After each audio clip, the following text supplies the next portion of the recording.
Yes, then thank you very much, Mr. Kahn, Joel Kahn. You're an American cardiologist, integrative medicine practitioner, and a promoter of plant-based nutrition. And before we maybe start discussing these topics, I'm curious to find out how did you come about going into medicine, and how was that way basically going there?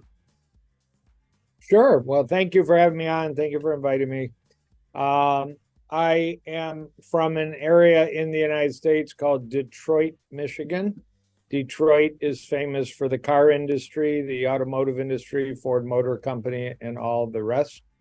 Um, I attended, my schooling and then my university training in Ann Arbor, Michigan, at the university, and knew that I wanted to focus and specialize in cardiology or heart disease for a long, long time. It was just what always interests me. And early in life, closer to your age, at age 18, I decided with my girlfriend at the time, but the girlfriend has been my wife for over 40 years, that we were going to become plant-based. Plant-based equals vegan.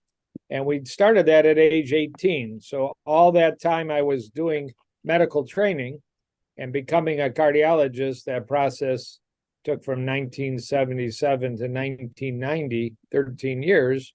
I wasn't really making a big deal about it, but I was quietly learning, studying, and experiencing what was it like to focus on nutrition in your life. And we both found that we felt great. We were working out, and she was in nursing school, and soon after, raising a family. But we felt great. And I didn't talk to patients much, but in 1990, a article was published in the medical literature, and it was a study. If you took sick heart patients and you fed them a plant diet, a vegan diet, or you fed them a standard diet, how did their arteries do? And that research study, the author is a very famous scientist named Dr. Dean Ornish, published that article in 1990. And I read it and I said, wow, I didn't know that my own diet was something I could teach to patients and help promote their health. And so I started doing it. So all along, even though I might be talking to patients about their medication, their bypass surgery, their stent procedure, even though I was talking to them about those things, I was also teaching them that they might enhance their health by changing their diet, focusing on their diet. So it was a preventive practice. And about 12, 13 years ago, after many years of practicing cardiology, I decided, you know what, this is so good. I want to only do integrative preventive cardiology. And I took some weekends and evenings and trips to go to universities, and I got trained and certified in, preventive, integrative, functional cardiology. And it's been so much fun since. And it's diet, but it's a lot more than diet. Okay, so it's diet. I understand that, and this is, seems very interesting. So you would recommend that to normal people to be fully vegan, as I understand it, that would increase their life quality. Well, the data is very strong that the number one cause of death around the world is poor nutrition. Used to be smoking in the United States, but now it's poor nutrition. And I'm all for correcting poor nutrition. And at a minimum, if people would simply eat more fruits and vegetables, beans, peas, fiber-rich foods, that hopefully are homemade or close to nature, not frozen in the middle of the grocery store, not fake pizza, fake cheese, fake sausage, fake pepperoni. If people would eat more real foods, their health would improve. Going fully vegan is a further step. So if people would stop going to McDonald's and start eating from their garden or from a grocery store produce department, their health would improve. If you have health issues from diabetes, high blood pressure, obesity, heart disease, you're concerned about cancer, I think when you look at all the data, doctor, I can eat only meat, or doctor, I can eat a paleo diet, or doctor, I can eat a ketogenic diet, or doctor, I can eat a vegan, whole food, plant-based diet, which would help me most. The vast majority of the data is you want to pick the whole food, plant-based vegan diet. That's where the science really is. Okay, so that's where it actually becomes scientific, and also where it's maybe increasing the quality of life. But so how many, or like how large is the percentage of the population in the United States, for example, right now, that is actually vegan, or is actually going trying to, or transitioning from eating meat to vegetarian and vegan nutrition? Yeah. Uh, so I'm gentle with people. I don't beat them up. If they're eating sausage, cheese, and eggs for breakfast, I'm going to try and get them to change one meal and start eating oatmeal, or maybe even a salad for breakfast, which isn't that uncommon in Europe. When I travel in Europe and travel to Israel, salad is very commonly cucumbers and tomatoes and olives and beautiful stuff. If they really have a health problem, or if they really want to prevent, I mean, I've been vegan now for 46 years. I don't find it hard. I don't find it challenging. I can sit next to somebody eating a steak and I don't get upset and leave.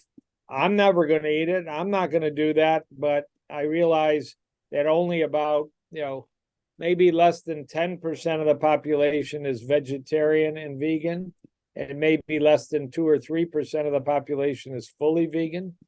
But it's clearly increasing, particularly amongst young people like you.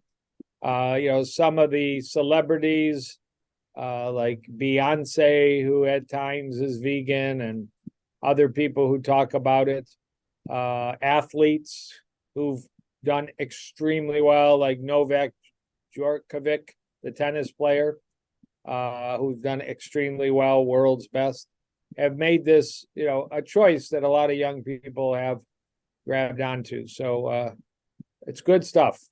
Mhm. Definitely, definitely. And it's also increasing the life quality overall for people that have that are vegan. I can imagine. I mean, I'm personally not a vegan, but I'm trying to transition to eat much less meat, and obviously try to be vegetarian at least. Right. But I feel that often people are a little bit, it takes a lot of time until they transition. I mean, for you, it has been a long time that you're Yeah. vegan, but most people are stubborn in that sense. Why do you think that is? Yeah, they're stubborn. They've got habits. They think it's hard. They think it's expensive. All kinds of excuses and all. And it does take some time to to develop some simple recipes. It's easier to pull into a McDonald's and grab a hamburger and French fries for $5, even if it's terrible for your health with a Coca-Cola.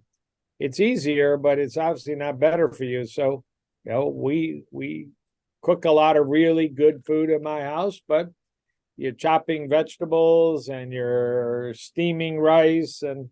But I tell you, a lot of people will take 2 evenings a week, and it's called batch cooking, make a lot of a soup or a lot of a casserole, and during the week it becomes lunch, so it's efficient.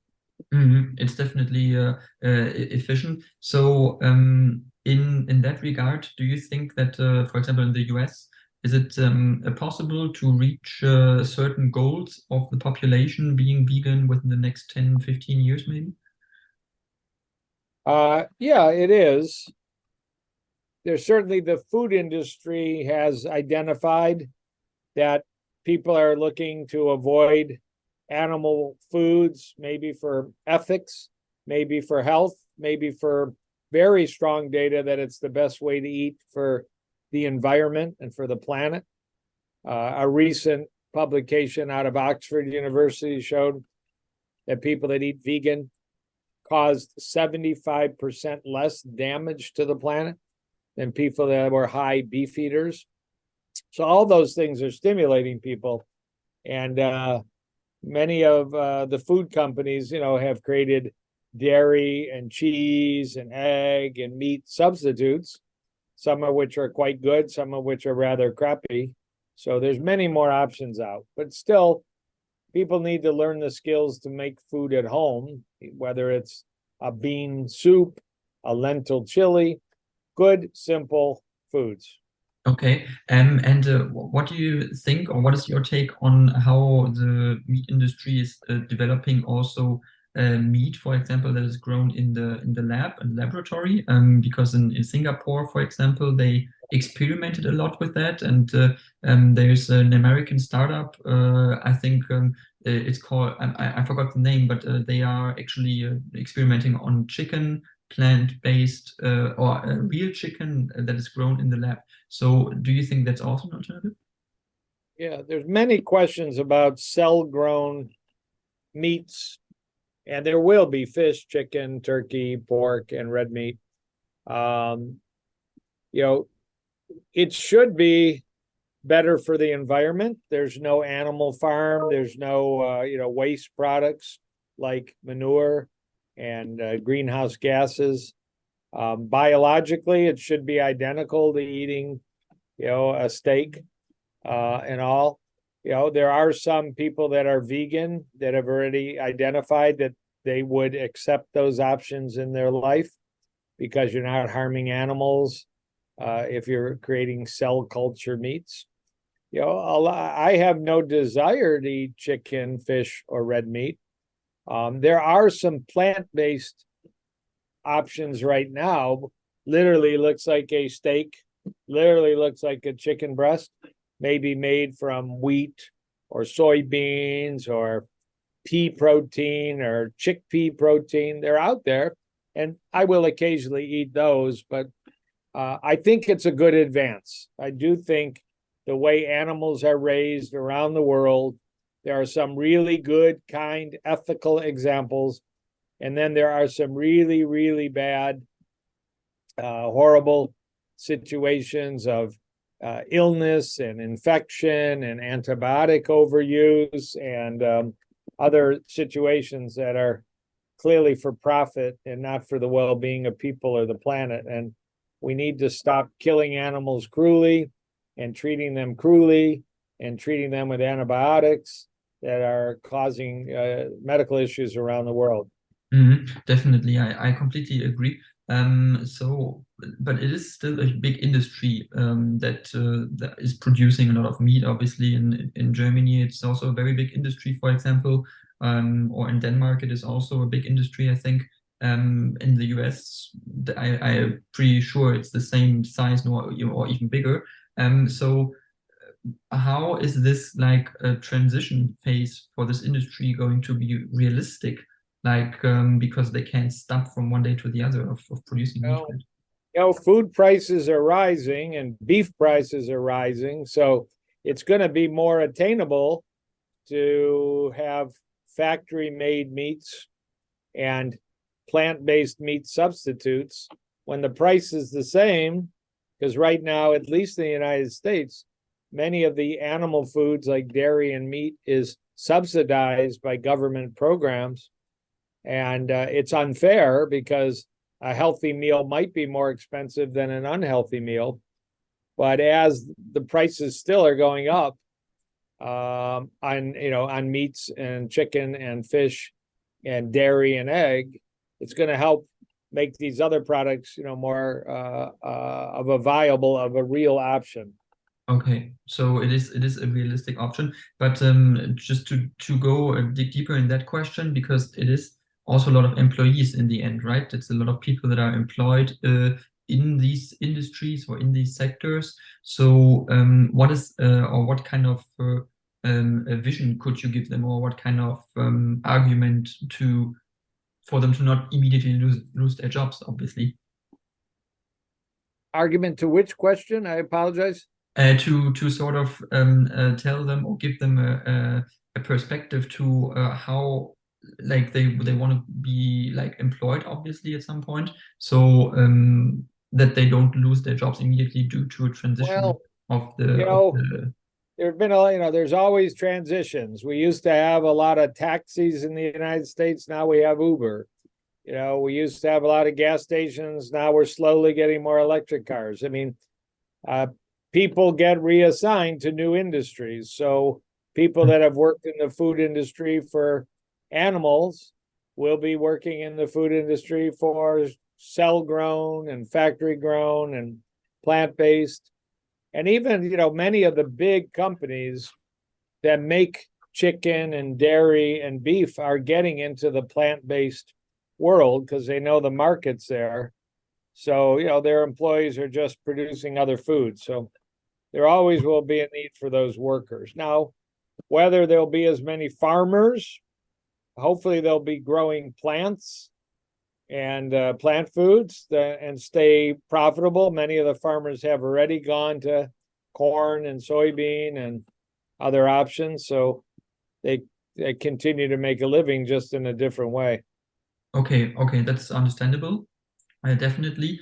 But it is still the question for example, also for how to get there maybe faster, because I know that in Singapore, this is a city which is really like forward thinking in that respect, because they have a lot of experiments going on there. They're very open towards the plant-based food industry and also the cell-based food industry. And in Shanghai, I think it's similar.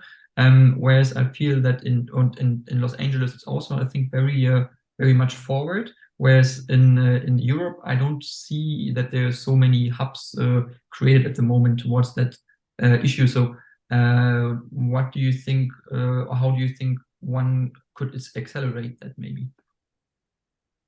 Well, it'll be accelerated by the rising cost of other food. It'll be accelerated by technology. And there seems to be, I don't know if it's a good plan or a bad plan, but clearly somebody like Bill Gates, who obviously made a lot of money in software.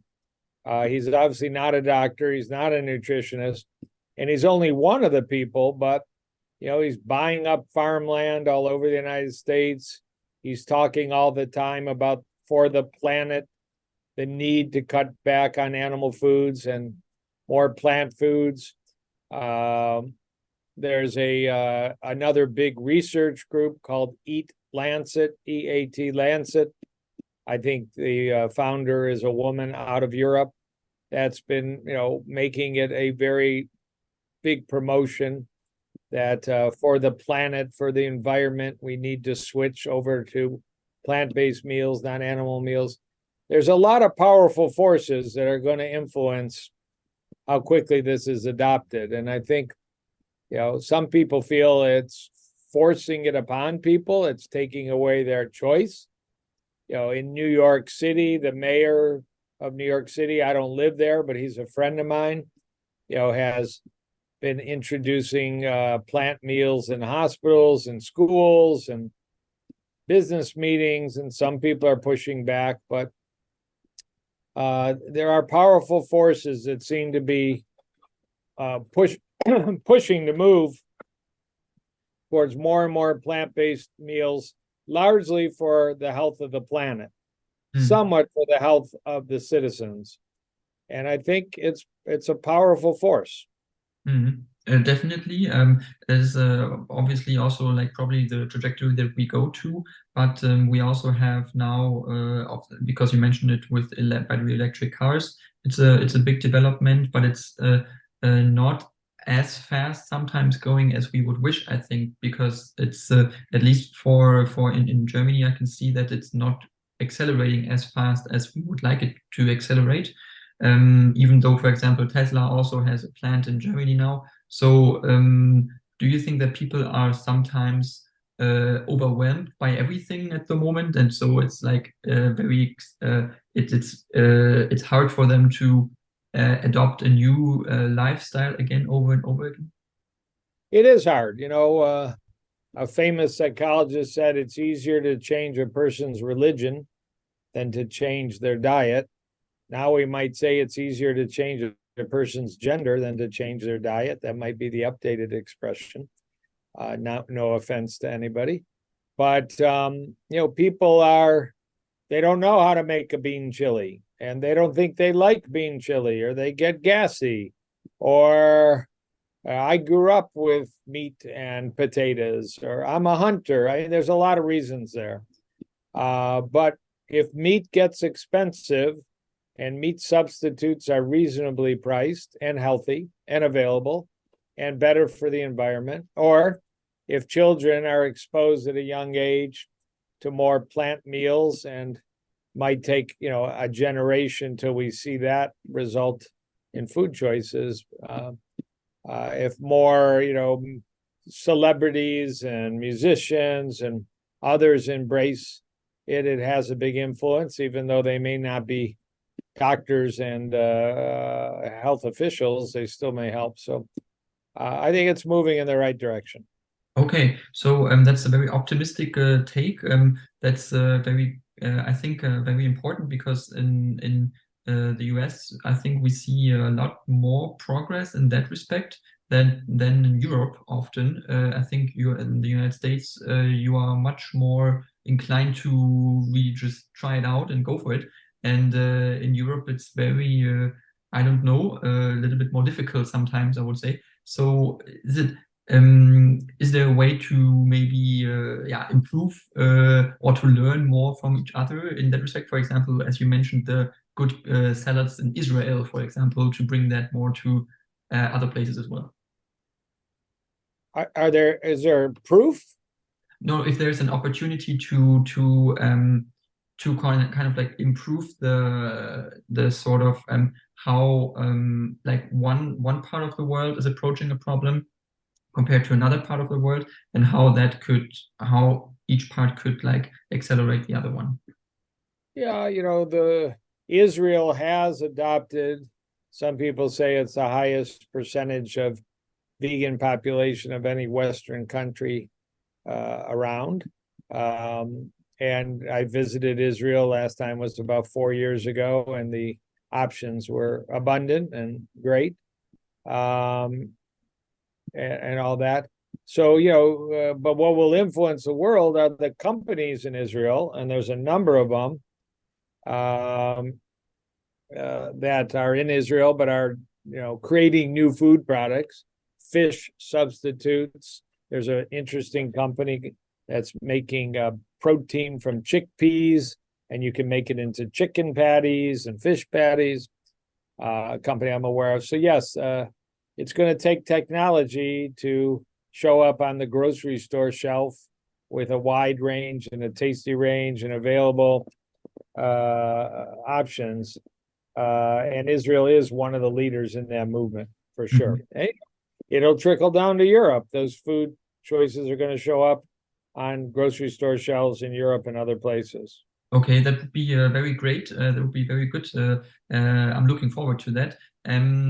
But I also just speak from experience because I actually spent an exchange here in the United States at high school in Virginia for 1 year in 11th grade, and I got to experience back then also all sorts of different foods that the United States offers. And isn't it then also not only the meat industry, but also the restaurant businesses that have to adapt? For example, Chick-fil-A is a very successful restaurant chain in the United States that many people really like. That also these restaurants have to adapt to vegan nutrition.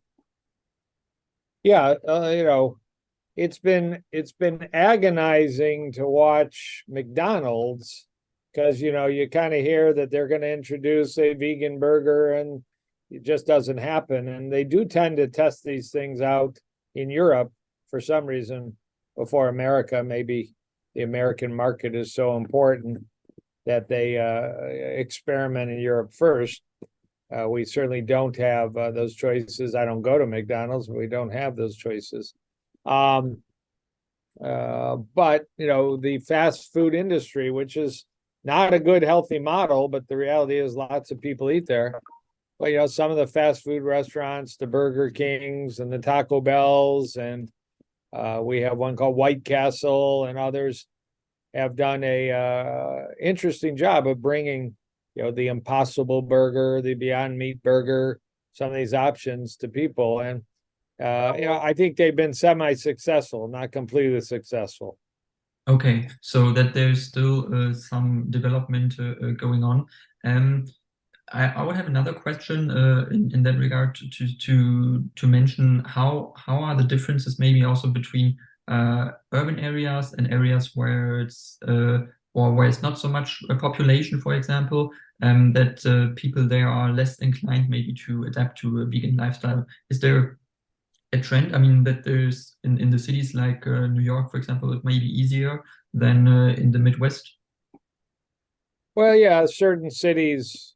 I mean, number one, I mean, having eaten this way for a very long time, you can eat without animal products at any city in the world you want to, from Berlin to London to Tel Aviv to Singapore to Mexico and throughout the United States. Not every restaurant, but many restaurants have options. It's easier. Fast food restaurants, even there, it's easier. It's not perfect. I still stress for anybody listening, cook at home, save money, eat healthy at home, learn how to do a few simple recipes at home. Okay. Okay, so that is basically your that's what you would tell the people to do, and Yeah. that is something that people should pick up from this, which is obviously very important. Do you think that also the government has also something to do or some responsibility in that sense that they should also promote this more? Well, they should, but at least in the United States, the problem is, subsidies, lobbies. We have a very powerful dairy lobby. If there was a major shift in the government promoting soy milk rather than cow milk, the dairy lobby, the dairy industry would go bananas, would push back. So if we did only what is good for the citizen, we would take away these subsidies of meat and dairy and eggs and cheese. We'd let a free market pricing system take hold, and those foods would no longer be low cost, they'd be expensive. Mhm. But we are controlled by these lobbies, at least in the United States. I mean, we don't want to put farmers out of business. We just want to convert them over to different, farming industries, and similar for the food production industry. Mhm. And so, do you think that the current government in the United States is promoting this enough, or is there still, options to do more, to say more? There's so many issues and problems generally, and certainly right now. I don't see anybody in the government pushing this, with the exception, as I said, of the mayor of New York, but that's one large city, and that's the exception.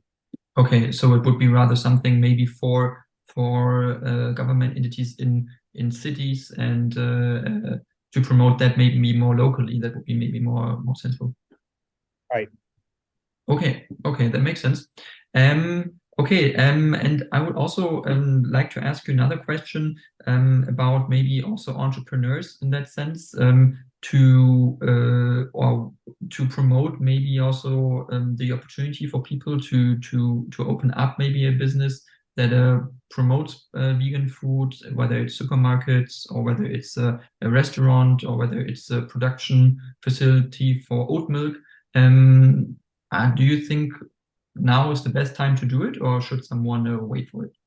No, now's the best time. I have been, even though I'm a doctor, I've been in the restaurant business. I had three of them. They were all plant-based, and we had quite a run of success. But then when COVID came along and restaurants were shut down and workers became difficult, we left that business, and we're no longer in the restaurant business. It was something I did outside of medicine. So at any rate, a real life example, but there's, yes, like you look at, I'm thinking of the Formula F1 driver, Hamilton. I'm blank, Lewis Hamilton, I think is his Yeah. name. Yes, yes. Oh, yeah, he's gone into the vegan restaurant business, sort of fast food chain. I think we have a couple like that going on in the United States. They sense that the market is there. A very famous businessman in the United States, John Mackey, who started 40 years ago a company called Whole Foods, a grocery store chain that was very successful. He signed as the CEO, and now he's got a startup. It's called Love Life. It's going to be a chain of healthy vegan restaurants right now, only in Miami and Los Angeles, but he's got the money and the experience. So, yes, I think it's a good time. Okay, so it's a good time, and just in that respect, because we have examples also in Germany about some restaurants which are trying to go into that business, but then also often fail because they grow very fast and they open up like different locations everywhere, and then the demand is not there. So that sometimes the expectation is so large, but in the end the demand is not really keeping up with the expansion. So that's maybe a risk that is also existing, right? Yeah, no, I mean, look at business is a risk. People are fickle. The most popular vegan startup right now in the United States is out of Atlanta, and it's a woman named Pinky Cole, and the restaurant is known as Slutty Vegan, which is a slang word, not a nice word in the United States, but it's junky food. It's McDonald's type food for vegans, and she's been incredibly successful in the last 5 years. So, I mean, she's got a big personality and apparently a good business plan, but she's not appealing to health. Okay, so that is not something that is the best way to conduct. But then there's these examples of a Vapiano. I don't know if you know it. It's an Italian restaurant chain that is also trying to expand, I think, to the United States. And they have struggled in Germany a lot because they were everywhere at some point in cities. Like there were too many, and you had small cities. You had two of these restaurants, and obviously like that would be too much. So maybe it's important for people to understand that it's important to not uh, uh, yeah, overrun the people of the demand that the consumers may have and the wants that they have. Yes, I agree.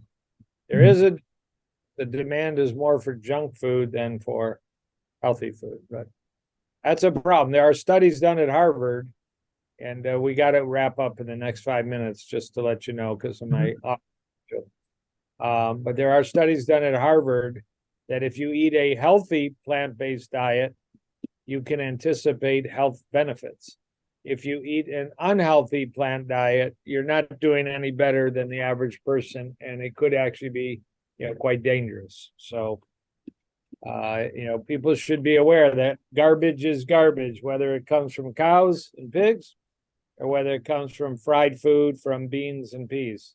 Mm. Do you think that also in that respect, advertisements play an important role for people to be misled at some point, maybe, or to be that they misinterpret maybe whether food is actually good for them or not?